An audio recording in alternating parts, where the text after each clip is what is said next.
Saturday, January 17th, live pro wrestling returns to Cleveland, Ohio at the Treelawn Music Hall. With tickets as low as $15 and VIP meet and greets, NWA Exodus presents New Game Plus. It's an event that guarantees to be high energy, action-packed, family-friendly. Come see the stars of Exodus Pro Wrestling like NWA Midwest champion Richard Holiday, Pretty Boy Smooth, TME, Sophia Rose, Carson Drake, Anthony Green, NWA World's Heavyweight Champion Silas Mason, and the return of the top 1% EC3. Get your tickets now at exoprowrestling.com and see the best wrestling in the Midwest. Well, on that note, welcome in, everyone. Mother Fathers, welcome in another edition of the Side Hustle Wrestling Podcast. Of course, streaming along the Inside Edge network, of course, on all the different social medias, and welcome to the YouTube as well. Kyle Cornell, Double A, Anthony Alford, and special guest to start the show. He is on the card you just saw. He is known throughout the annals of history as one of the most famous and influential wrestlers here in Northeast Ohio, gracing us with his presence, not only from his day-to-day, but from his night-to-night. It is Mike the Agent, who is with us here. As we also know him as Mike from State Farm, Mike Fabert, friend of the show, friend of you. Mike, how you doing, brother? I'm well. I don't know about that intro, but certainly appreciate it. Yeah, your name should have been a part of that intro there. But the disrespect. Disrespect from EC3 and company, not to put you in the intro. You guys got a new streaming deal. You're doing all this stuff, and you don't put the most over guy in Exo Pro on the damn commercial? Oh, my goodness. I might fight. I might lace up the boots again. It's been since I was 19, but I might do it. What is this garbage? I appreciate your defense, but no, I'm humbled and honored to even be on that card. So I'm looking forward to a fun night on Saturday night. No, it's going to be fun, and definitely we got a lot to get to, because it's a pretty, as you start to get to it, it's a pretty loaded card on Saturday, which we'll talk about in just a few moments. But let's start with your day job. Of course, you are Mike Fabert from State Farm, and as I look at the weather outside, I said to myself, we're staying in. We were supposed to meet in studio together, but the snow said, no, not today. Yeah, it'd be very uninsurance agency of me to have driven across town and asked you guys to do the same. No point in being on the roads today. It was not fun. I did have to go out for a little bit.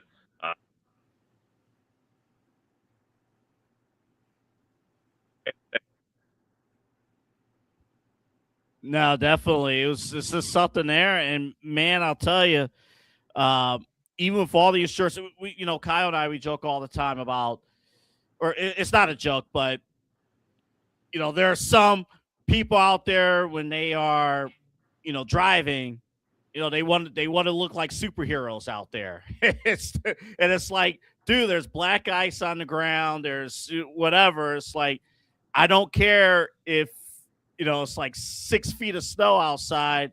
If you ride my behind and I'm driving the speed limit, we're not going to drive any faster. I actually, because I sometimes I just have to catch a jerk.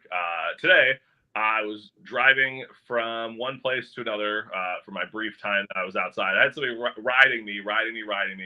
They go around, and then I get to a light maybe a mile ahead. And they're in one lane, I'm in the other. I pull up next to them, and I look over, and I'm like, you got absolutely nowhere any faster than anyone else. But, yeah, I mean, this is the perfect time to kind of plug that kind of stuff. Just, be safe. I'll field the calls. I'll help with the claim stuff, but we can avoid all that by just not being insane. Just you're going to get where you need to get. Getting there 38 seconds sooner is not going to be the difference between some unbelievable event happening positively for you or it not happening. So just be calm, be safe, get where you want to get, enjoy another day, enjoy Saturday, be alive for Saturday, specifically Saturday. yield good of warning for Mike of State Farm to give you guys the heads up. And yeah, I mean, even today, I was picking up my car from the shop. I had to take it in to get it done. There was a guy doing donuts in the middle of State Road. I'm like, what the hell is going on? Like, I don't know if you just testing out the tread on his tires, seeing if it was still icy or not out there, but there was snow on the ground and he was being ridiculous. So it's obviously something you need to look out for. And Mike obviously can help you on the back end of that if things do, go the wrong way. Hopefully they don't, but if they do, it's why you're there to make sure that, God forbid, something like that does happen. Hey, I got your back. We're going to make this as smooth as possible for you and hopefully make sure you're protected in case of the worst case snenario. Yeah, that's what we do. We're here. I mean, that's the point of insurance. We got to take care of you when you need us the most. I'm going to deal with you on hopefully some of your better days, but I'm also going to be there on those worst days and try to make those at least a little bit better. Other than auto insurance, and obviously, you lock down with that, what else do you offer at the office for our fans? Whole gamut. So obviously you talked about auto, but boats, motorcycles, homeowners, renters insurance, personal articles policies, things like your engagement rings and your high-end musical instruments. We can insure that. Your life insurance needs. I also have some investment licenses, so I can help with retirement planning type things. We got, like I said, you name it, I can do it. We got a partnership with U.S. Bank. So my banking roots come into play there again. I spend a lot of time in that world, still can help people with that kind of stuff as well. I mean, I truly am a one-stop shop for all things when it comes to insurance and finance. Even I think we had someone from the show too reach out about pet insurance too at one point, just being able to get that locked in as well and have that kind of, because it's something you just don't think about. Like, I know I can think about it because mine's just hanging out lounging behind me right now, but like day to day, you just don't really think like, okay, what happens if I had this giant vet bill or if I had this other thing happen where I have to go and take them in or something like that? How am I going to be able to afford it? How am I going to be able to work through and being able to cover that? Because I mean, a lot of people, they got cats and dogs, man. It's just how it is. And I have two dogs. I have two corgis, and they are the kids in the house. So they are my prize my prized possessions. Even though I don't think of them as possessions, but they're the pride and joy of the house. So we have pet insurance on both dogs because stuff does happen. Our dog that we had prior to these dogs had to go through a lot of different like we were doing acupuncture, all kinds of different stuff to try to help with some with a leg issue and stuff like that. And that stuff was not cheap. And those are the kind of things that we can help, alleviate or at least alleviate some of that stress. Focus on taking care of your pet, not worrying about how you're going to pay for it. We can. How can people reach out to you? Of course, your office is in a convenient location as well. How can people reach out?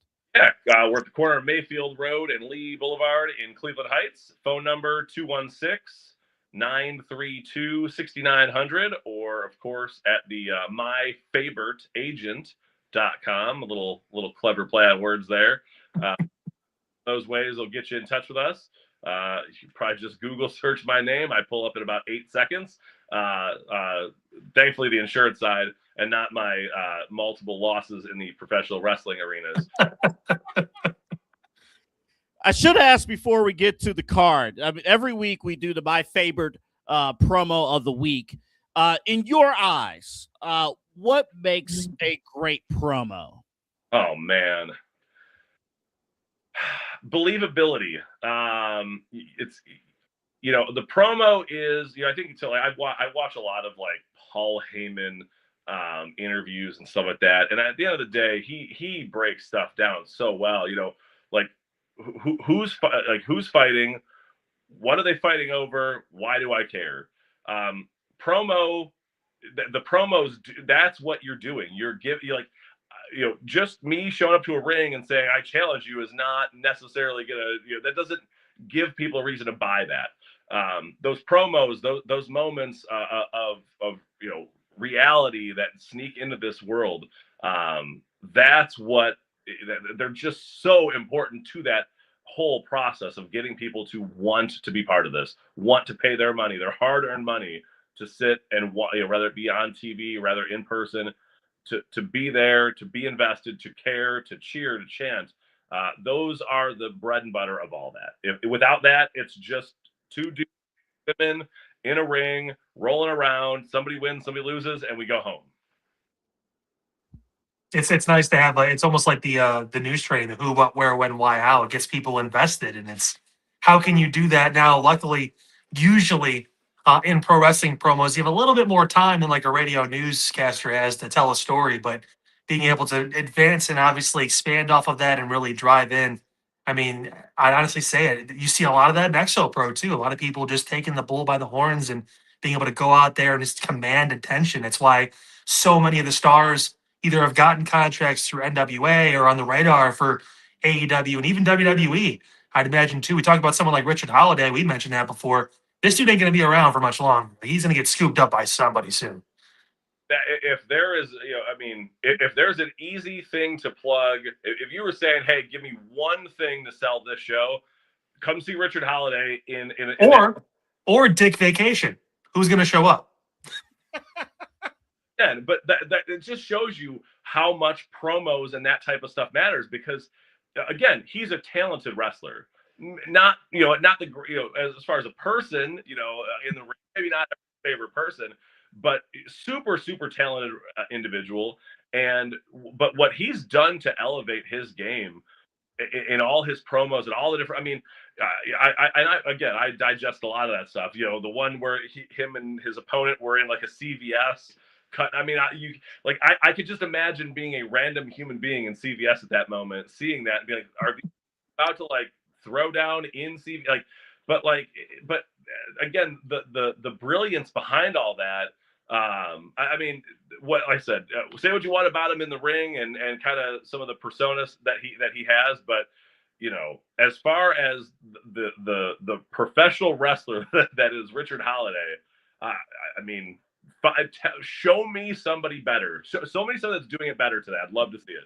I'd be very interested to see that because I don't think it exists right now. Well, I mean, one person that some people would say maybe is the complete package, possibly, is your opponent coming into this this matchup here on Saturday. Let's talk about the second time around here with Strictly Business Brandon Beretta. Mike, what in the hell made you think I'm going to walk out during this guy's presentation and say, you know what I want to do?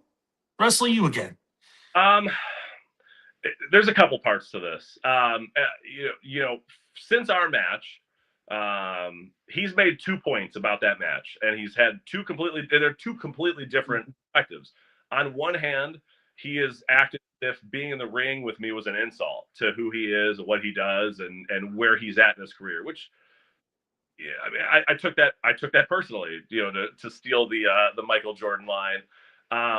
And the second part that I've seen from that is that he, like, when he tout that, he beat me, it was, I'm now in line for an NWA Midwest heavyweight championship match, which are two very conflicting attitudes to have. Either I'm an insult or I'm a proving ground. I'm not, so kind of my thought process was, let's find out which one it was. Let's walk out there and see what his attitude was about it. And obviously we got it. I got it across my face. It was pretty clear with a cheap shot that he was more than willing to do it again. And quite honestly, so am I. I felt I held my own. I felt like there were some opportunities there that I missed. And I think with a little bit more time, and I've studied some more of his film, I feel like I'm onto something. What do you think about his business plan? It's just that freaking whiteboard. I'm sure you're sick of it at this point. The whole, raise the board, lower the board. You're just a bullet point, it seems like, in his PowerPoint plan for success. Are you sick of it at this point? Yes. I mean, as one businessman who's written a business plan or two in my day, I understand where he's coming from, but I take it personal. Like I said, I just hate to say that again, but and sound like I'm just echoing what I said before, but I take this personally. I mean, I'm a businessman. I've been there, done that. A little different than in the squared circle, but to parade around and act like you're the top businessman of Exodus Pro, I mean, there are going to be some people who are going to disagree, and I'm one of them. Before the show, I mentioned like what you would kind of give as far as a suit for the or even the card, because we talked about the card. You said this card is a king or a queen. It's pretty high up there. kind of staying more off the off-beaten path here about thinking about your opponent. Is there a day of the week that you would like think about when it comes to him that kind of stands out? Everyone loves Friday. We love it's the weekend. Sunday right now because there's football. Everyone's excited. I mean, is there a certain day that kind of stands out to you when you think Brandon Beretta? I think this day that ends in Y. Tell me. The absolute most brilliant thing I could come up with today. Brandon Beretta is the human personification of Tuesday. He is boring. There is nothing happening. Same thing every week. You're far enough from the past weekend that it's a distant memory. The following weekend is nowhere close. There's no hope. There's no nothing. Enter Brandon Beretta. He is of Tuesday. You know what I've learned too, when you become an adult, you really realize Tuesdays are worse than Mondays.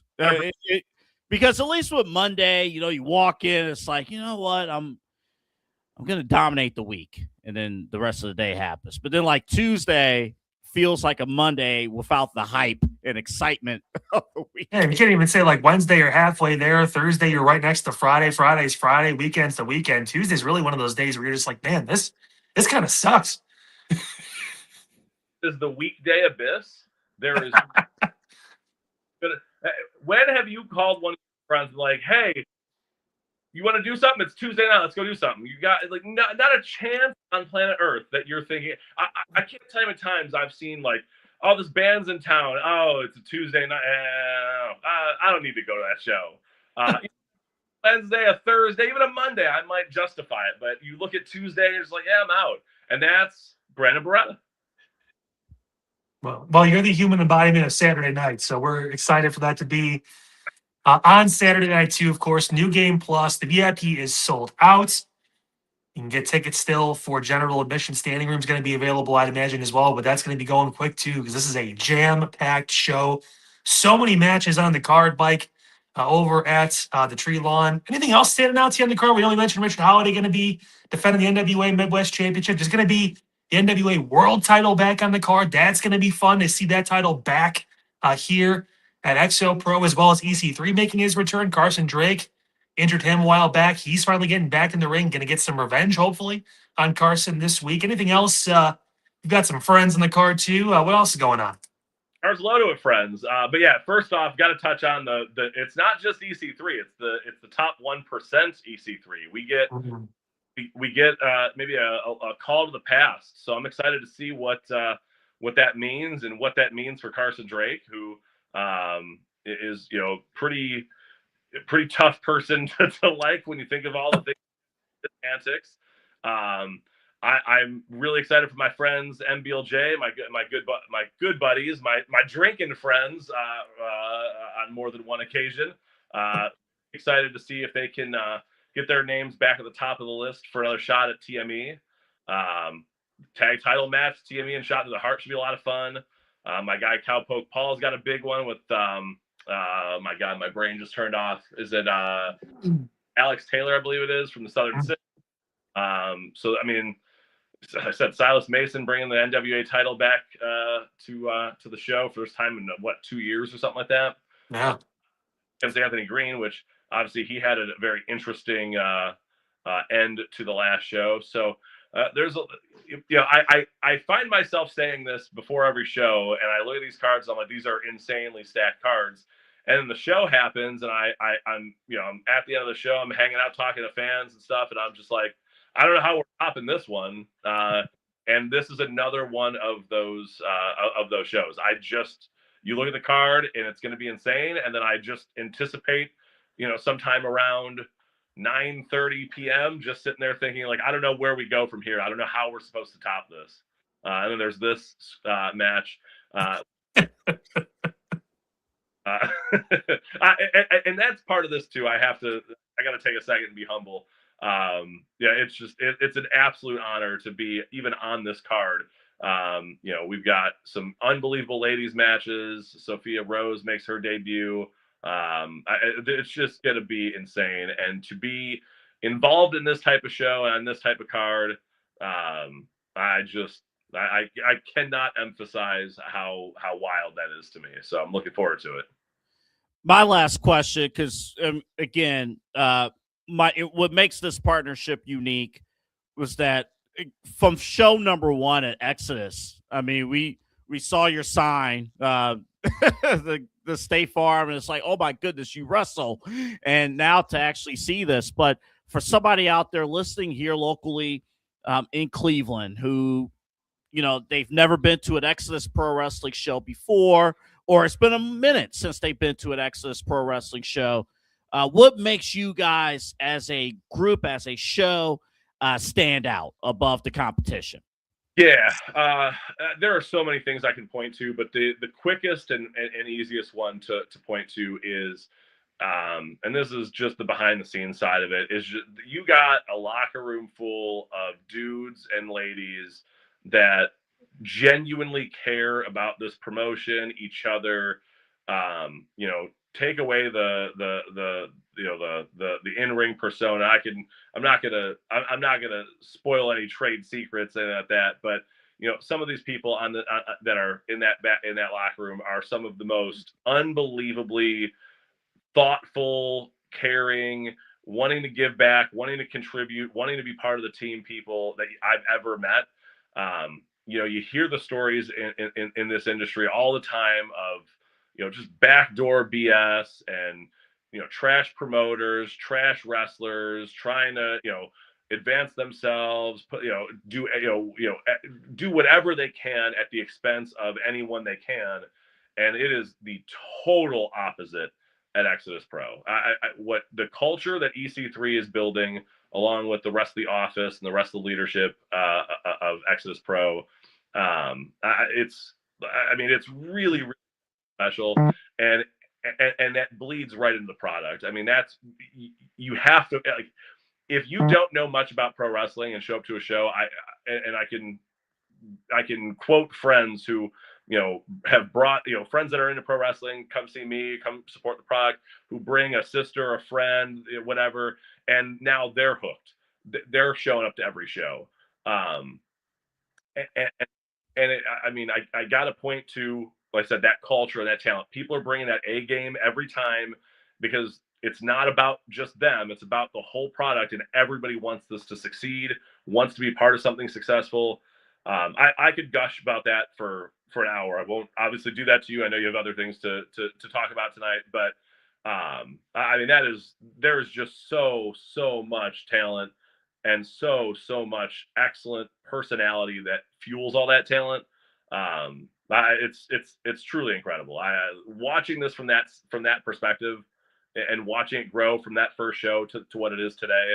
And like I said, be a small part of that has been an honor that I can truly, I think I've done a good job putting words to it, but sometimes I can hardly put that into words, because it's really something special.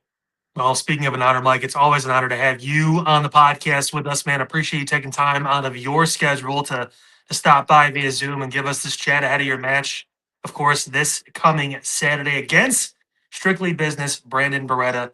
Mike the Age are going to try and pick up that first big win on a one-on-one matchup, man. It's going to be fun. We're excited to see it. Of course, don't forget, folks, you can still get your tickets on AAA. We'll throw the link in once we get this re-uploaded, of course, through on the YouTube, as well as anywhere on social media. Just search XO Pro Wrestling, and you'll be able to find a link to get your tickets before they all sell out. VIP's already gone, man. It's going fast. People are excited for the show. Not local and can't be there. They did sign a new streaming deal, so they're moving off of the NWA YouTube channel, which I'm assuming that's a good thing. I have to believe there's something special happening there. So be on the lookout for that, and support us one way or another. We'll appreciate it a million times more than you can imagine. So hope to either see you or hear you there. Yeah, that's right. Actually, it was a Studio One Sports. That's the YouTube there. So definitely check them out. Mike, appreciate it. Again, 5:05, the doors open. The Treelawn, 6:05, the show starts. So you need to be there. Actually, you need to be there when the doors open at 5:05. Get there. Get your seats. It's a great time. To watch me end Brandon Beretta's business plan, then you should be there early. He's got the blueprint to end it. Let's see it happen, baby. All right. Thank you, Mike. Hey, guys. All right. That was Mike the agent, Mike from State Farm. Kyle, it's crazy. We've been, with Mike. Mike's been with us for, oh, my goodness, a long time now. And I'm happy he did this interview. We're just going to have to check up on him after this match. Yeah, probably shoot him a text, make sure he's alive. It's gonna be tough. I think he knows that. If he can find a way, and I think that's the biggest thing with Mike when it comes to this situation now, and kind of the first match, happy to be there. Now it's about, okay, how do I win this match? How do I find a way? Because no one's arguing that Brandon Beretta isn't a better wrestler. Mike would tell you that himself too. He knows.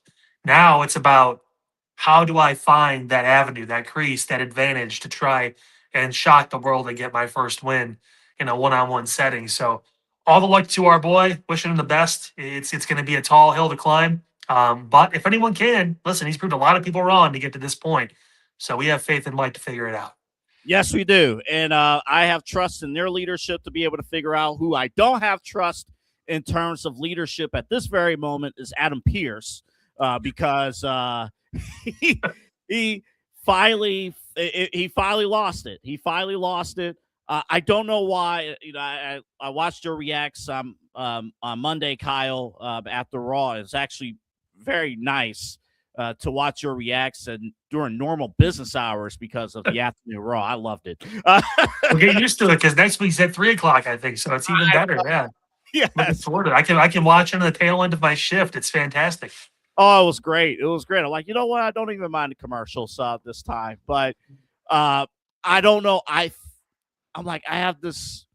I don't know why I'm very, very, very, very, very excited about Bron Breakker and Adam Pearce. I don't know why, but I am. Well, it's different, and I think this is a nice little way to kind of put Bron Breakker in a bit of a holding pattern, obviously, when it comes to the title.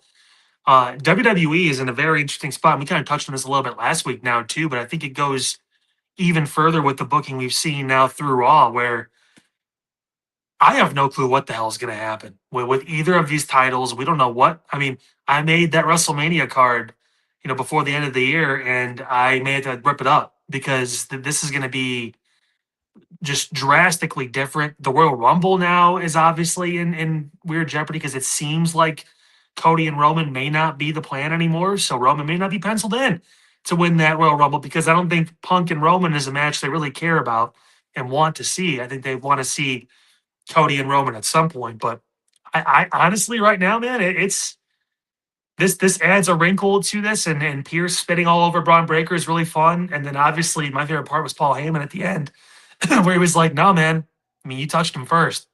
So he technically did. He touched him twice. He pulled him off twice. But Bron wasn't even on anybody at that point, and he was grabbing him and turning him around and trying to yell at him essentially. So, I mean, Paul's got an in. We know the guy's got legal counsel, so he's definitely got a consigliere or something somewhere to be able to take care of that. So, maybe that's we're going to sue to get Braun number 30 in the Rumble. I don't know. Maybe there's a way you can, tie in that story for a favor for him or for the Vision or something like that. I have no clue. But as far as I'm concerned, this whole fucking company's wide open right now, especially with Oba. We don't know where he's going. Trick is just calling out legends on SmackDown like it's no one's business. Melo's having banger matches for the U.S. title.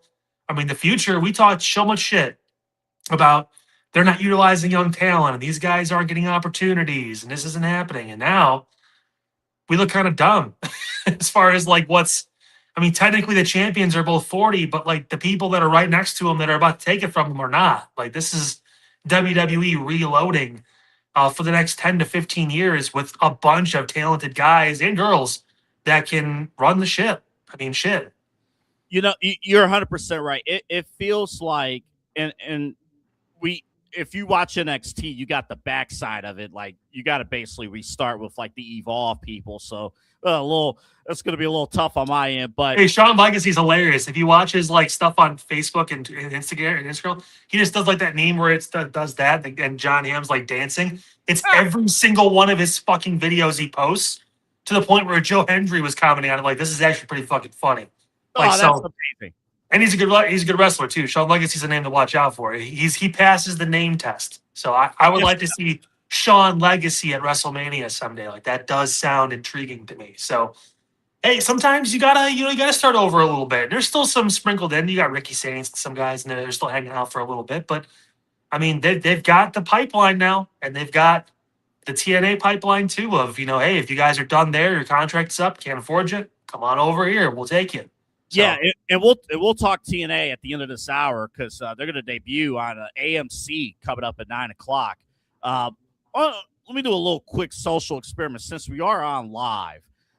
If anybody's if you have a name that you think in your mind for those watching, this person has to win the Royal Rumble.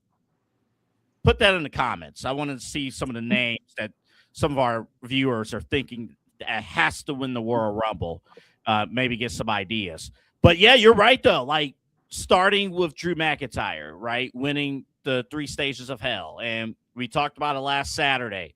Like now the landscape has completely changed. And Bron Breakker had to show up Monday. There needed to be a purpose, right? When you lose a championship match in which you were basically expected to win, there has to be purpose in what's next. And now it's Adam Pearce. I thought Paul Heyman made that segment too, because backstage, Adam Pearce is hot. He's like, yeah, that's right. He deserves to be thrown out of the building. That's right. That's right. Yeah, he's in trouble. You're in trouble. The lower tone of his voice. Calmness. Paul was just like it's almost like he's been there before. It's crazy. Like he just knew exactly what to do. And Bron, for his credit, did exactly what I said he needed to do.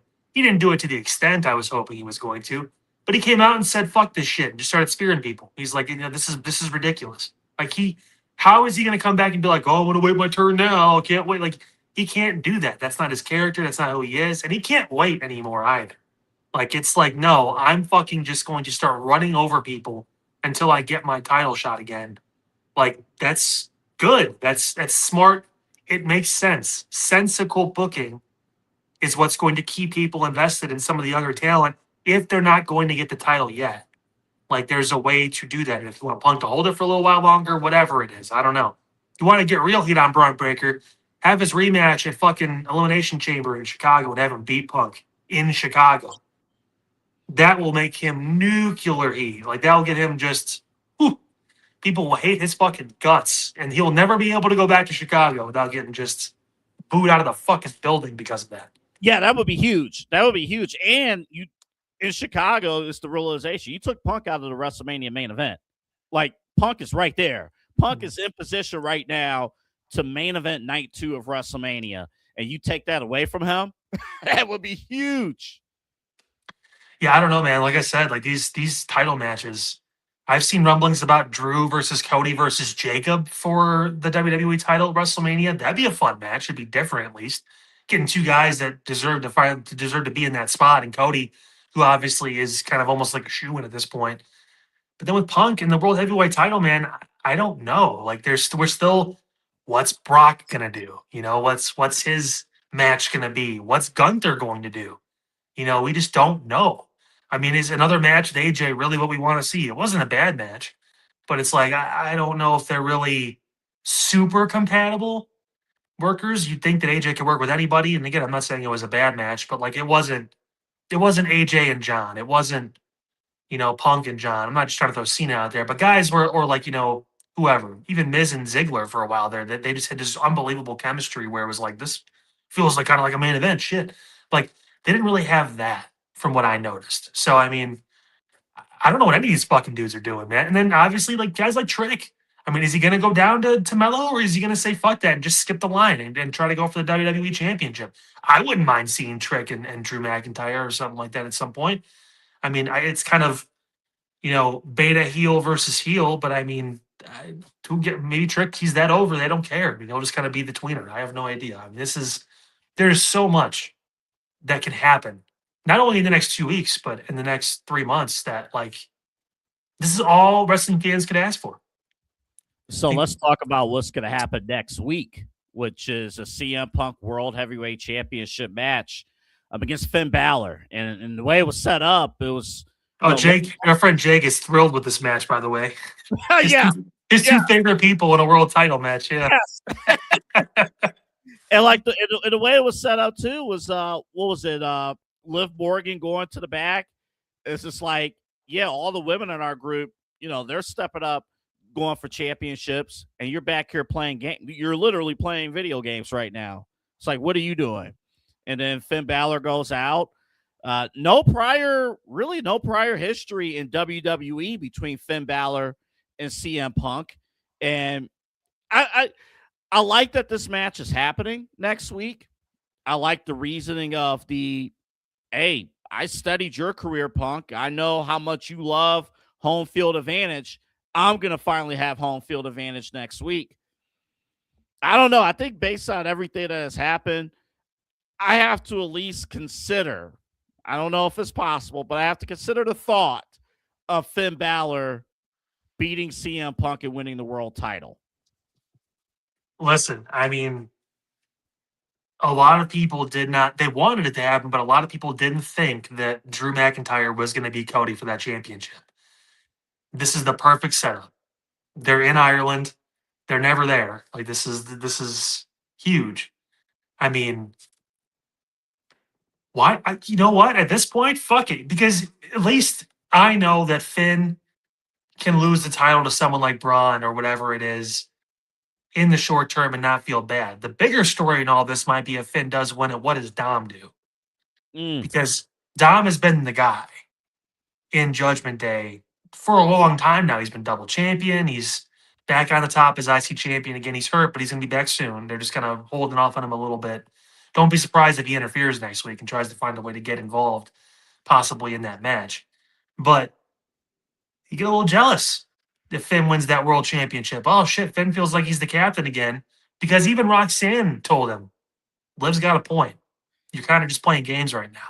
The girl he brought in to fuck with Liv is more in Liv's corner now, with her being back for like a month, than the person that originally brought her into the group. That was a plan, essentially, to fuck with Liv and to get her out. She's now on her side. So what are you doing? He needs some sort of play here to kind of tug back and forth. Otherwise, we're going to keep getting Judgment Day until we're getting gray in the hair. Well, you obviously already are there, but in general, it's just going to be around, man. And so they've been talking about Finn again. It's been 10 years since the Universal Championship. He's had a fringe Hall of Fame WWE career because of his secondary titles he's won, the IC title, US title, that kind of stuff, tag team titles too. Feels like he needs another world championship. And I feel like, at this point, with the youth movement coming, this may be his best shot. It's in Ireland. It's on Raw. They're trying to make moves and try to make things blow up. The national championship game is on Monday. So, they need something big to draw viewers over. That's a great point. So maybe this is it. Maybe this is like, hey, oh shit, we need to watch Raw or at least flip back and forth or watch it within the week so they get the ratings because Finn won a fucking championship. Holy shit, I can't believe he beat CM Punk. You need to have those kind of ideas. We've seen it on SmackDown. Now it's Raw's turn. This past show was an improvement from the Stranger Things debacle. So now they've got to kind of come full circle and make this show something we actually want to watch again. And that's a way to do it. Be shocking. You can have Finn carry that title for a month. You can have him carry for a few months, whatever it is. He can still be meaningful. If Jey Uso can have a 61-day title reign in the middle of all this shit, then why the fuck can't Finn Balor carry it through Elimination Chamber and he can have a rematch with Punk possibly then, or carry it to WrestleMania and have Dom fight for it? Maybe Dom wins the Royal Rumble. Dom has a choice. Go fight Drew McIntyre or stay home. Face Finn Balor for the World Championship. I mean, you've got more branches on the Finn Balor story at this point than you really do the CM Punk one, in my opinion. And remember, too, with Finn, we mentioned, how much Judgment Day has honestly been the fabric of Monday Night Raw for the last, 3-4 years? Mm-hmm. They've been there. I mean, man, if you want to get people talking on MLK Day, get people talking. There's going to be so much sports competition. You mentioned the national championship. I think the Cavs actually play the Thunder at the same time as Raw on Monday. And then there's other stuff going on. So, yeah, I mean, going back to McIntyre winning the title on SmackDown, what it has done, now you got to watch SmackDown to see who's going to step up, new champion, new championship opportunity. And listen, on the Raw side, Kyle, if people don't believe Punk will lose the title at any point, right? He didn't lose to Bron Breakker. He doesn't take Finn Balor seriously or whatever the case may be. If Finn Balor wins it on his home turf, that would be something. And like, my goodness, again, who is kind of all this stable stuff with these champions over the years? It would be unstable now. It'd be great. I mean, it's something that storyline needs if you're going to crescendo it outside the Intercontinental Championship, which I think we both can kind of see that Dom has outgrown that title for what it is. He's ready to be in the main event conversation because of how over he is with the crowd, the cheers. They're going to lose their shit if he shows up on Monday. Like, it's going to be huge. So it wouldn't be the first time in the past couple months where a person from the Judgment Day has showed up to help the other person win. So like they're telling a story here about now, okay, we're all for each other until we're not. Like, I mean, so in a year where it feels like there's not a real direction for like a specific story right now, there's not like one where like, oh, this is Bloodline, Roman and Cody, we need this, or, whatever. You can throw it back to any year. This is John Cena's year to get crowned, whatever it is. Like, I mean, there's not a lot there right now as far as an overarching main story. Why not? Why not give it to Finn Balor? Why not have Finn come out as the fucking demon on Monday? He's been talking about this. This isn't a big enough match to pull that out, to pull that card in front of your home fans to win that championship. I don't know, man. Hey, fuck. I mean, why not? Why not? Give people something, give them a reason to watch. Like, do it. And you know what, though? You do have the Judgment Day factor, too. Like, again, even if you don't want Punk to suffer a clean loss, I mean, because there are still ways to do it. There's still ways to go about it. It will be exciting. Again, Friday, we got championship qualifying matches coming up. I will. We didn't have this in the rundown. The Miz did an interview with Chris Van Vliet. So good. Every interview.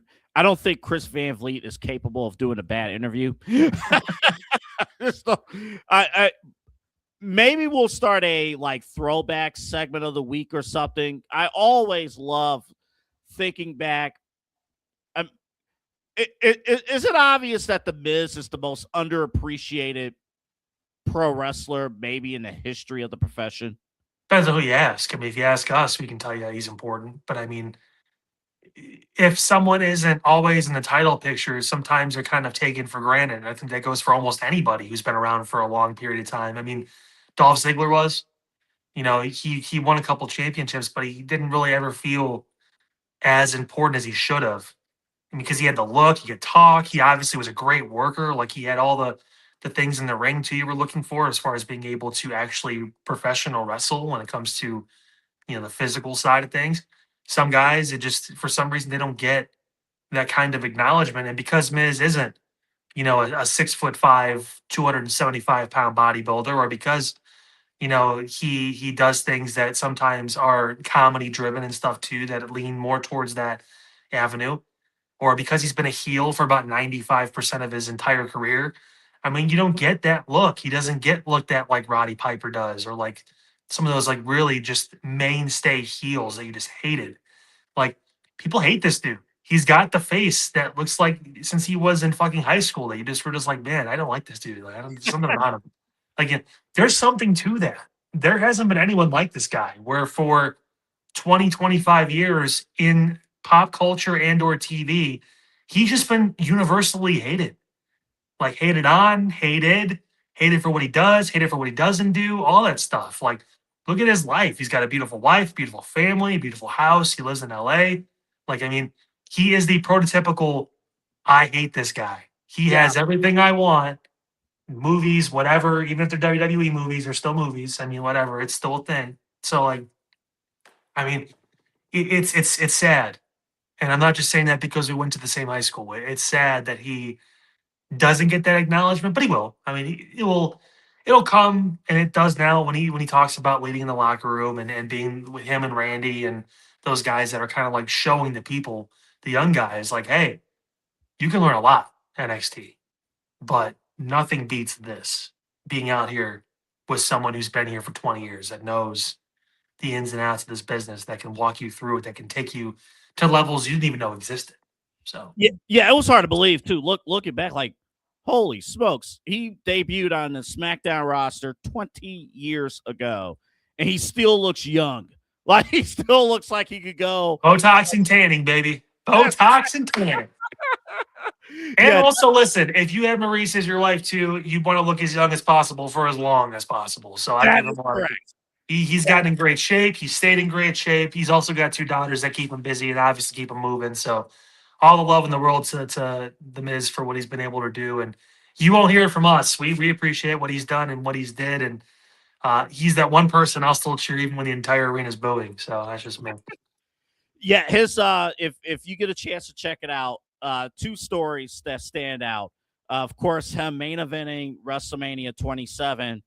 We remember more about that main event than he does because of the concussion. Yeah, knock the fuck out. That could be why maybe it wasn't as good, too. Some people have been critical about the match. Well, I mean, when your guy's knocked out and can't do half the shit he wants to, I mean, that's, yeah, it can happen. Yeah, I mean, he was like, the only thing I remember was what, the entrance? Yeah, the entrance. And then I remember, like, in the back afterwards, like, going like, am I okay? Oh, man, so bad. And the problem was, even with that, that was I hate to say it, that was Mania 27 was one of the worst WrestleManias just because the roster was in turnover. The Rock came back, but you were still a year away from him wrestling. So your main event was basically a setup to the following year's main event. I hope people don't blame The Miz for the predicament of that card. I'll just say that. Yeah, no. And then, of course, talking smack. It's crazy. Yeah, him and Brian aren't hating each other anymore, so that's cool. They can be honest now because Brian's retired and in a different company as a commentator. But I mean, yeah, just the fact that they actually let him go. I mean, there was no talking points. It was kind of just like, sure, you sure you want to be on that? And he's like, yeah, because he wasn't on the show. He's not getting time, even though he's the IC champ, and trying to like revitalize that championship and bring it forward. And be hard pressed to find another person that carried that title as well as he has over the past 20 years, honestly, the way he's been able to do, maybe even before that. I mean, just it's been great. And like what John Cena did for the US championship, making that title feel important again, I'd argue Miz did for the IC title when he had it. Not to mention he's an 8-time IC champion, but also the fact that when he had it, it felt important. It felt like, okay, I have to watch that match against Roman or Cena or Ziggler or whatever. Like I have to watch it because it's entertaining. I enjoy it. The funniest part about that whole thing too, he was like, him and Bryant, they went over what was going to be said before the show happened. It's like, okay, all right, you're going to call me soft, and then and then the interview happens, and he was like, it was the way he called me soft. Like, it wasn't the fact that he said it. I was expecting it was the Daniel Bryan, the way he said it, like he meant it, like it was just it ticked me. Like, I thought he was going to punch me in the face, and then he walked away. Like, can you imagine getting ready for a fight and then, he's walking away, and then he's like, I'm heated, but I can't turn to Renee and yell at her. I can't turn to my wife and yell at her. There's a camera. Don't you walk away from me, Brian. Don't you walk away from me. And he even said, like, yeah, I felt it was not a great promo because I felt like I was slurring my words. But he's like, I was genuinely mad. Like, I was very angry. And, like, I couldn't even, like, he's like, I blacked out. Mm-hmm. Like, I just couldn't even control it. Don't remember, like, everything I said in there, too. I watched it back, and I was like, oof. But some of his best stuff. Yeah, a lot of his best stuff, and we definitely enjoyed. All right, we got a little bit more show to go. When we come back, of course, we're going to TNA. They're going to debut tonight on AMC. This is a big night. I dare to say, I mean, it's one show, but literally this could be make or break for that company. So we'll talk about that. Up next, there is a free agent that we want to dive into. This person is expected to sign with WWE. You know him as Powerhouse Hobbs. If he goes to WWE, he'll probably have a new name because that's what they do. Which is fine. First name Powerhouse, last name Hobbs. He can get a new name. Yeah. Where should he go in the world of WWE? Should it be Raw, SmackDown, or even NXT? We'll talk about that on the other side. And, of course, TNA debuting on AMC. AJ Styles will be on the show. Cass and Mike Santana is your main event. The Hardys will be in action, of course, tonight as well. So we'll talk about all that when we come back. But first, you heard him earlier in the show. You're going to hear him here, Mike from State Farm. And this will probably be the last time we play this particular commercial because we'll have a new updated one because that's what Kyle requested. You'll see why when this commercial airs. Dick. Yep. And you'll hear from back in just a moment on a special remote. We wanted to be in studio, but there's 6 feet of snow outside. So there's that. We'll be back in just a moment. What should fans who might be watching you here in Cleveland for the first time, hey, they look you up on the website, on the app, they call you, what should they expect? Yeah, I mean, first off, between me and my team, you're going to get one of us. If you want to deal directly with the man, you're more than welcome to. I don't mind. I love working with customers because I look at it this way. I have a lot of good life experience financially. I've said 12 years of banking. I've got now 2.5 years of insurance. I have a lot of money and just kind of life and financial stuff knowledge. So, that's what I look to do is to truly help people, get from that point A to point B financially. It's not about just, saving money on auto insurance, sure. But if I can kind of turn that into a better discussion, really help people understand what actually insurance does, why it's important, because it's not a tangible. I joke when I leave that I lock the office door so no one steals all the insurance, but there's not just insurance laying around. So there's just it's kind of a mystery kind of component in people's lives that they think is a scam and all the different things you hear. It's not. It can feel like it sometimes. I'm not even going to say that it doesn't, but if you understand how it works and understand and have a person who you can go to help with those kind of situations, that's what we're here to do. That's what my team's here to do. That's what I'm here to do. And that's what I take a lot of pride and have a lot of passion in, obviously, as you can probably tell. So, well, I know you said the joke, hey, we lock the door so no one steals the insurance, but it's small business owners are superheroes, but nowadays running your business means doing so inside your shop and on social media. That's why you should make Omega Video Marketing your sidekick. With a decade of content creation experience, I create dynamic, informative, and fun videos for your specific social needs that will increase brand awareness, get you more followers, and keep your social pages and websites current and fresh. I offer flexible pricing and turn times and will work with you to understand your brand and your story. All of that comes from the heart. My award-winning expertise is just the cherry on top. So let's get connected. After all, your brand is the alpha and my expertise is the omega. So even if you're snowed in, buried deep in the snow, I watched kids earlier today struggle through the snow here in my yard.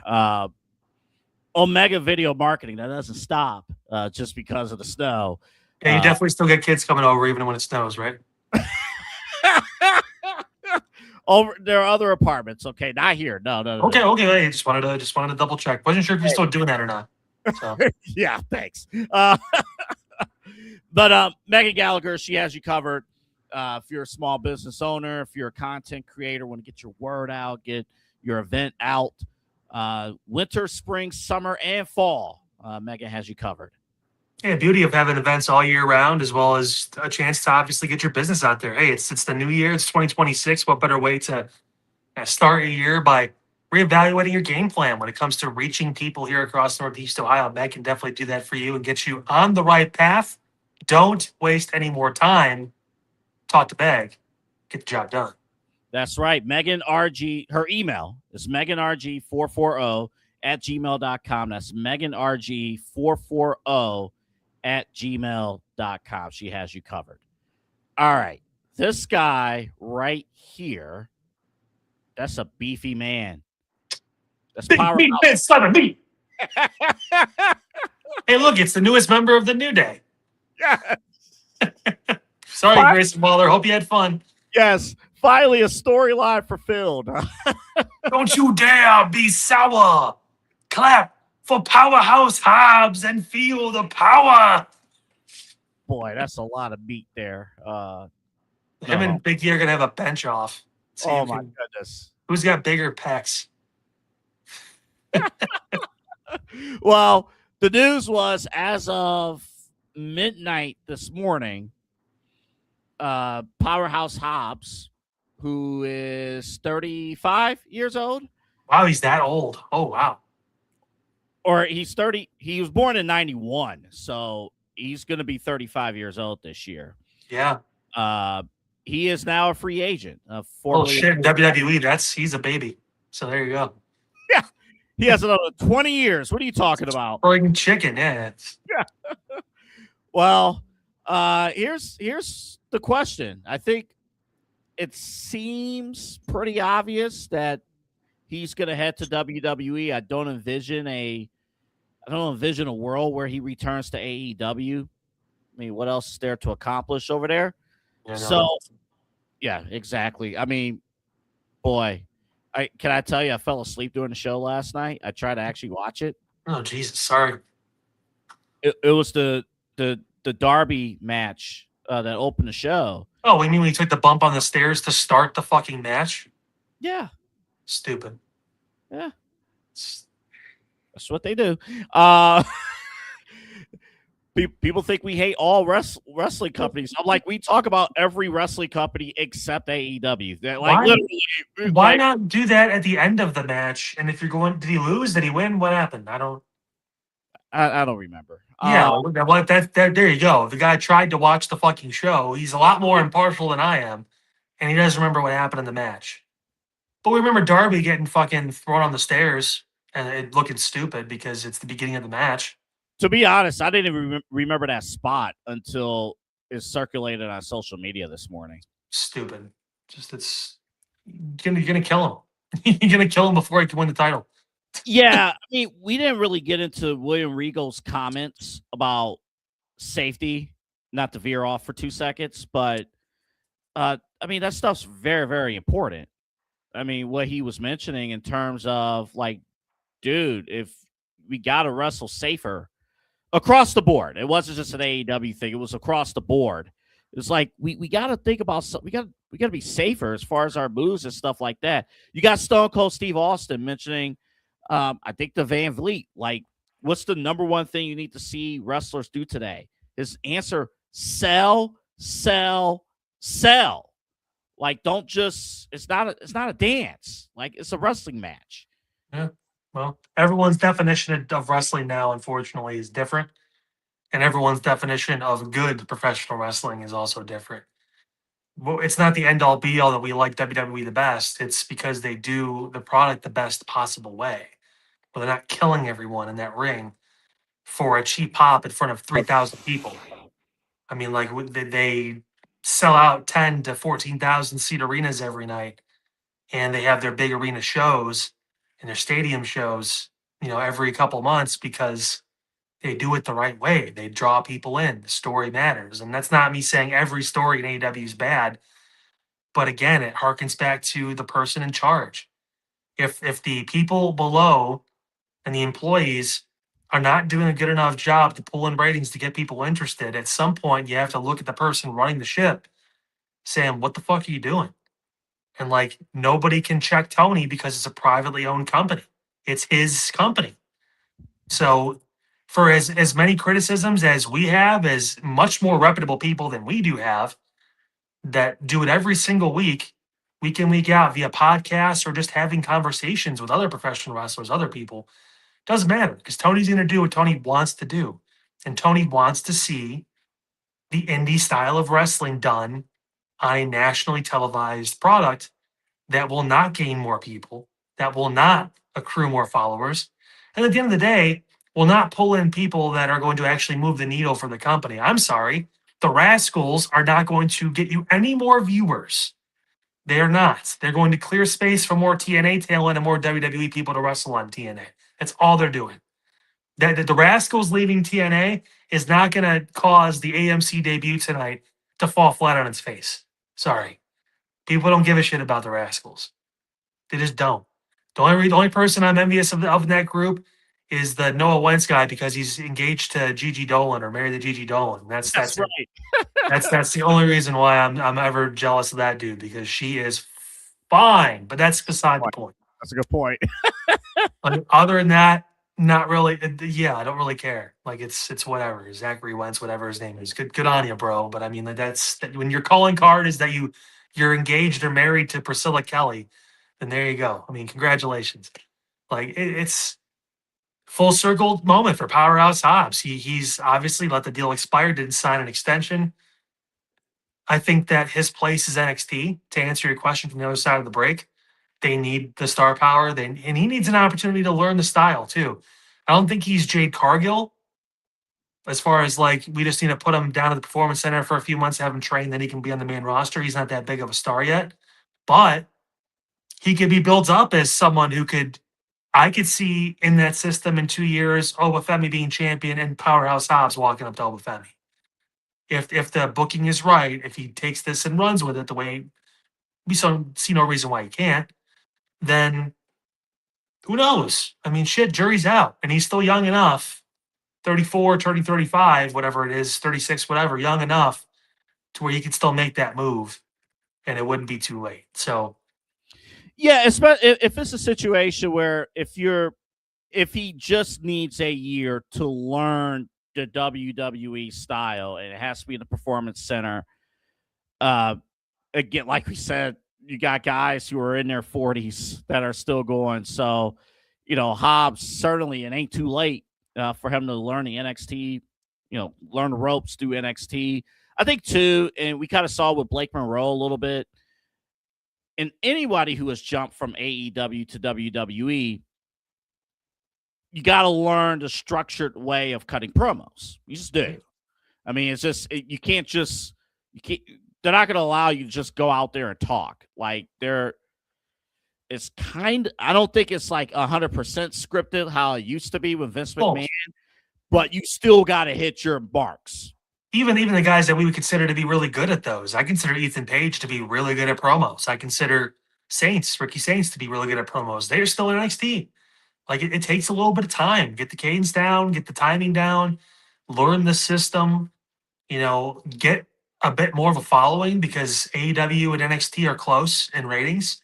So, I mean, like, you're going to be seeing about the same amount of people. So, I mean, shit, like, it's about learning our system and still getting some exposure.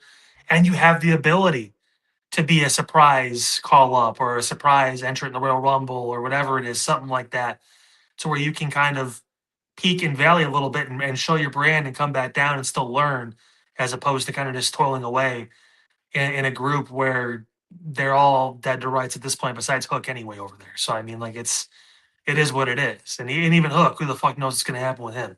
So, who knows? I really don't care about No, I mean, the main event picture is very clear in AEW, and there's no room for anyone else. Like, it's MJF, and then whoever they want to try to put him in there, he's going to drag along. So, last week it was Bandito. Who gives a fuck? This week it's, who knows? Are they going to Page, Swerve, Osprey, Omega are like the only names that will get anyone probably really excited over there. And then maybe Kyle Fletcher, but they're both heels, so probably not anytime soon. So, I mean, that's what it is. I will give you one counter argument about where Powerhouse Hobbs should go. I would actually, if it is NXT, I would not fight it. I think it's a great landing spot for all the reasons that you've mentioned.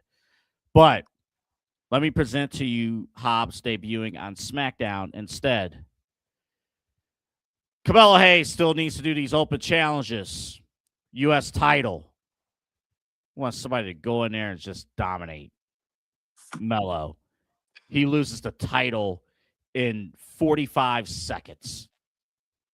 Monster heel, Powerhouse Hobbs. Now, this will be dependent on, you can't have Hobbs and Obafemi on the same show. This will be like Oba would have. I think they're gearing towards Oba being on SmackDown. That's what I'm getting an idea because of Drew, and that it feels like he's going there. So and in my mind, I had for weeks, and they could easily stick with this plan of Trick Williams eventually taking down Mello. The more I think about how they're positioning Trick Williams, to me, Trick is upper mid card right now. Yep. On the SmackDown roster, like he's already feuding. He's already feuding with Randy Orton. He's feuding with the top guys on the babyface side on SmackDown. I don't even think he may not even cross paths at this moment with Mello in the United States Championship. I think Hobbs, just a wild idea. Hobbs debuting, just crushing Mello in that mid-card United States Championship picture. I don't think that would be a bad idea. I just don't know if he's ready. And I think the fact that they put so much into Mello and he's finally organically gotten over and people are really getting behind him now, like, I almost feel like you don't want to take that title off him. You want him to be the champion going into WrestleMania so we can have a marquee match. Let's build on the fire behind Mello. And you know what? I mean, maybe WrestleMania is when you pull that trigger and have him do something like that. So I still wouldn't have him beat him. I don't think Powerhouse Hobbs is anywhere near as ready as Oba, as Trick, as any of these guys to just jump onto the main roster. Just because you run an AEW TV does not mean you're ready to be on Raw or SmackDown right now. It's proof with guys like Ethan Page and Ricky Saints and Blake Monroe and some of these people that, you know what, turns out probably need a little bit of seasoning. They need a little bit of time. Even Ethan Page, who right now we could say is probably the most pro-ready person down there, to just, you could plug him and play him, and he's like I consider him a more seriously taken Miz, as far as like he could be a guy that could automatically go into a title feud against Punk, and I'd be like, I believe that shit. That could be fun. Like, he still needed some time. I just don't think, and Hobbs has never been asked to cut a promo. He's never been really asked to be kind of one of those lead guys. I want to see how he does in a title match against Ricky Saints or against Joe Hendry or against one of those guys, you know, at Stand and Deliver or something like that. So where you can get a big marquee, a big moment, but can he sink or swim when it comes to being one of the top stars in the company, not just a tag team guy or not just someone who's in a group who's muscle, so to speak. Oh yeah, I would hate it. I mean, and actually, kind of what I laid out would be if Vince McMahon was still in the company and he likes meaty meat guys. Oh my God, he'd be world champion now. He would. Well, Punk, you're gonna lose to the big guy. We're not even gonna call him a name. We're just gonna call him the big guy. He's the look at him. He's big. Look at him. He's massive. He's gargantuan, brother. Like, Vince, there was a time where Vince McMahon was just like, we don't want full name guys on the roster anymore. They're all just first name guys. That's it. That was so stupid. Or it's really bad. Remember Shorty G? Yes. Yeah. I wish I didn't either. Yeah. Boy, I think Chad Gable feels a lot better about his career at this moment than he did. Yeah, injured. He feels a lot better about his career than he did when he was actively wrestling as Shorty G. So stupid. But I will say this, and then we'll move to TNA before we wrap here. I will say this. They have been, Triple H and Shawn Michaels and the WWE brass. I think NXT showing at that Saturday night's main event opened some eyes in terms of the main executives in WWE who really don't pay attention as much to NXT as they should. And they see a system that works. They see stars being created. I do think, especially on the men's side, there needs to be more firepower in terms of on the NXT men's side. There needs to be a little bit more firepower since your big guns have been called up. Yeah, shout out to Miss Parker making her return, by the way, too. That was great. I didn't say it was anything wrong with the women's division. The whole fucking crowd was into her. Yeah. She's God. And little sidebar, and we have a comment about Blake Monroe. somebody says she might get caught up to the main roster. I don't think so yet. I actually like Blake Monroe's work now since she's dropped the title unintentionally. I think she's done a really phenomenal job. But no, if your top 4 on the men's side is Ricky Saints, Ethan Page, Joe Hendry, and Powerhouse Hobbs, not bad. That's not bad. And you got that. Yeah, and you got that new kid who LaFleur or whatever his name is, the French luchador. Yeah, we'll see how long that lasts. I'm curious to see how long they push that. Now we got a German guy who is El Grande Americano, 2 English guys that are his fucking cronies. Now we have a fucking French luchador. Anyone who can be Rey Mysterio that isn't from Mexico, please raise your hand. Please, we need luchadors. Luchador for hire, WWE. Bullshit. It's so dumb. Like it's listen, he could be great. Take the fucking mask off. You got as much a reason to wear a mask as Excalibur does. Like, stop it. Like, you are not Latino. You're not part of the culture. I don't care who trained you that happened to be Latino. Like, dude, fuck you. Like, you know what? Shawn Michaels got trained by what's his face? Julio, whatever his fucking name was. And he's not wearing a fucking mask. Anyway, he grew up in El Paso. Shawn Michaels has more of a fucking reason to wear a mask than you do, El Florio, El fucking Constantino, whatever your stupid fucking name is. Like, dude, this is ridiculous. I hope it falls flat on its face. I hope Ethan Page puts his ass in the fucking dirt. He stops. The kid looks talented. Take the mask off. You're French. You're probably halfway decent looking. Take the fucking mask off. They should make it a thing that Ethan Page unmask this motherfucker. He should do it on the show. The quickest unmasking of a French luchador in the history of WWE. It's a graphic. It's a fucking graphic. Do it. Do it. That ought to be Austin Theory's character at the main roster. He's like, you go take off your mask across the board. At least it was a ski mask, and we knew he wasn't going to keep it on for the rest of his fucking career. This is ridiculous. Why is Tyler Bate and Pete Dunne wearing masks on the main roster? Tell me why 2 of the most talented young wrestlers are wearing fucking masks right now. We got nothing better for them to do. Fuck you. Stupid fucking coffee order. El Grande Americano. He's really over in Mexico. The German masked wrestler is really over in Mexico. Fuck you. And before that, it was the fucking Midwest kid from Minnesota that was wearing the fucking mask. Can you believe this shit? That's right. Listen. For you younger fans who did not watch Triple H weekly make offensive comments, you don't know. Oh, you don't know. I was just thinking about this too. It was just like, I have nothing wrong with Dragon Lee wearing a mask, with fucking, and then I'm not Mexican, so who am I to judge? But you know, they will be the ones that would judge their own community when it comes to people that are the masked wrestlers. Dom can wear a mask out to the ring. His dad's fucking Rey Mysterio. You know, hell, when fucking what's his face comes back. The one who doesn't. Dom's the one who doesn't wear the mask. He's the only one that fucking does it. He has the right to, probably, because it's literally in his fucking family. It's in his blood. Santos Escobar, when he comes back, if he wore a mask, I would not be upset with that, because he is and was at one point considered the king of Lucha Libre or whatever it was. So, like, what the fuck are we doing? Like, what? Anyone who is not Hispanic, please get your mask at the front by the fan kiosk where they're selling the t-shirts. Hop in the fucking ring and let's see if you can go. Can you do a Hurricane Rana and wear a mask? WWE would take you to sign up as a luchador. Ridiculous. Oh, yeah, Johnny Gargano. He's also taking mask as well. Oh, he lost his partner. Ciampa is leaving WWE by reports. So really? I believe so. Well, I'll tell you what. I mean, he's older, but he's a guy that at least could, like, you know, I don't know, put someone else in a main event scene for AEW. I imagine that's where he's probably going to go.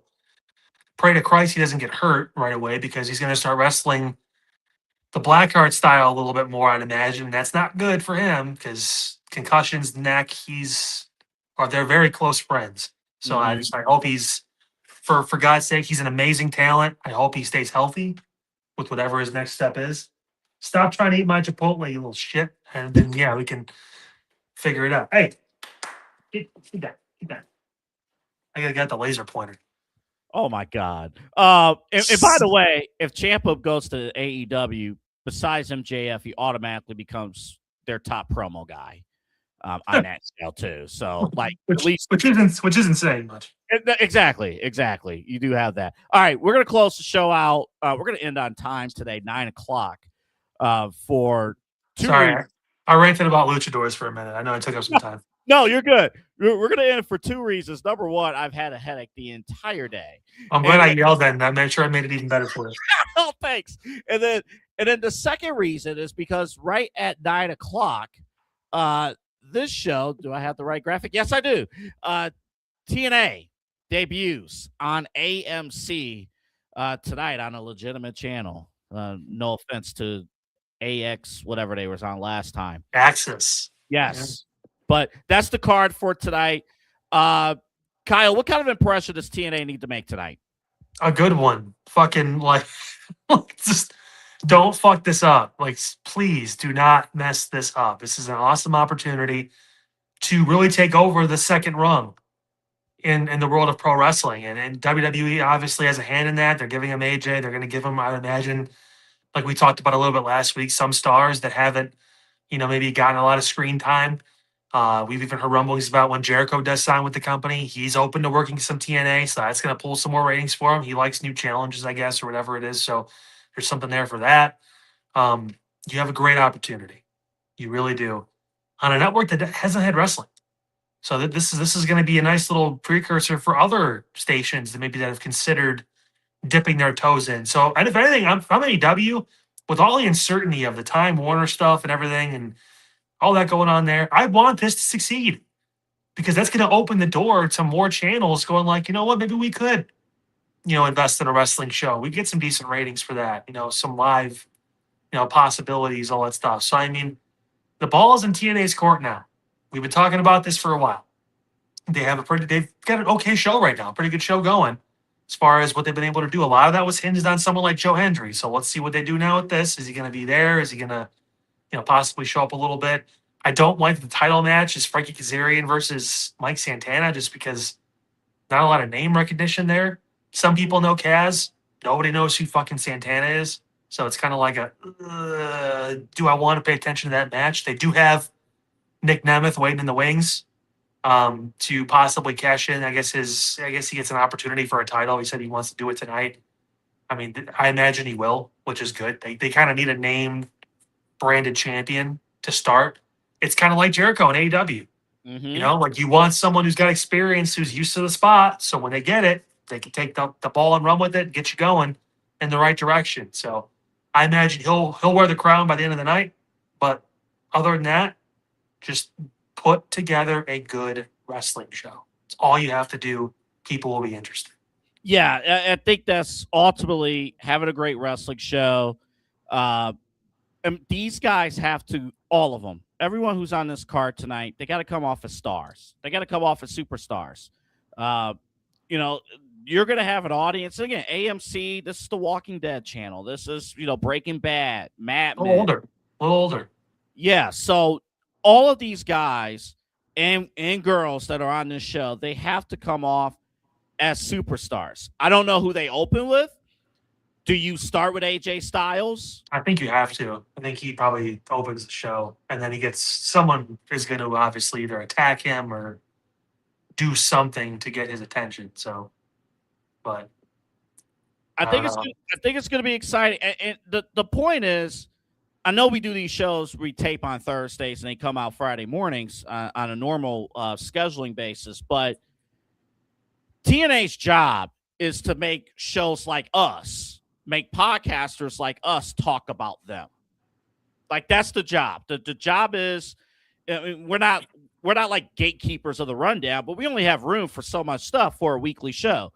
The job of TNA is to find their way in a positive manner to earn their way on our rundown and to gain viewers. And honestly, their goal should be to match or surpass AEW. That should be the goal.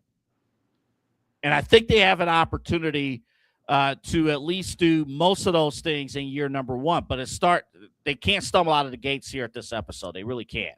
I mean, we're going to end the show right now because I actually want to sit down and watch and see how this all plays out, and hopefully we have something good to talk about. I'll stay tuned for the Anthony Reacts, the TNA's debut on AMC. Well, you know what? So here's my thing. All right, I'll give you this. I hate to do this. If the show is great, if I love it, if it's like, you know what, I got to tune in next week, I will do a reacts, and you'll see it on the YouTube. How about that? If you do not see a reacts, that tells you where I stand. Exactly. All Well, right. yeah. Go ahead, Kyle. Everyone, do yourself a favor. Go check it out. Go see for yourself. And if it's bad, turn that shit off. If it's great, good. We have another night of fucking wrestling now that we have to watch because it's just too good. So, By the way, for those who are watching live, if you are an AEW fan and would like to do the AEW Dynamite Reacts, reach out. Reach out. We ain't doing them. or But don't. if you love AEW and want to do it, reach Move out. out of your parents' basement. If you have an informed opinion about Mexican,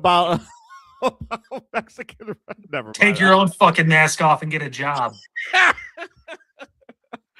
right, guys, we're done. Mike from State Farm was on earlier. Check out Exodus Pro Wrestling on Saturday in person from the Treelawn here in Cleveland. Doors open at 5:05. The show starts at 6:05, but you want to get there early for the dark match. And if you are not here in Cleveland or there's 3,000 feet of snow, I don't think there will be on Saturday. Studio One Sports, that's their new YouTube streaming. They'll be on the air at 6:05. Kyle and I, we will be back along with Pete in the studio a week from today to react. Perhaps, is Finn Balor going to win the world title?